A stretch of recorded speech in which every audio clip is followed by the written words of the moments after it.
Tahu tak, pada 2 Julai 1982, seorang lelaki berusia 33 tahun bernama Larry Walters dari California, Amerika Syarikat memutuskan untuk melakukan sesuatu yang sangat pelik. Sesuatu yang dipercaya akan menjadikannya seorang penggembara legenda. Larry ada satu impian sejak kecil, nak terbang. Tapi dia bukan juruterbang. Dia tak ada helikopter ataupun kapal terbang.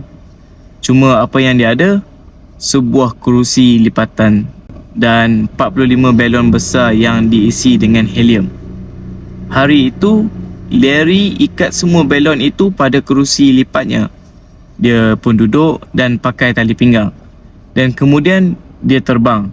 Bukan beberapa meter, bukan beberapa ratus meter, tetapi hampir 4,800 meter ke udara. Lebih tinggi dari sesetengah pesawat yang kecil. Pesawat komersial nampak dia dan menara kawalan pun dengar laporan tentang seorang lelaki terbang dengan kerusi taman di langit. Larry akhirnya berjaya turun dengan selamat selepas beberapa jam menggunakan senapan angin untuk pecahkan belon. Tapi beberapa belon terlepas dan dia mendarat di talian elektrik dan tak ada kecederaan apa-apa yang berlaku terhadapnya. Dan ketika itu, polis tunggu dia di bawah dan mereka bertanya, "Kenapa awak buat semua ni?"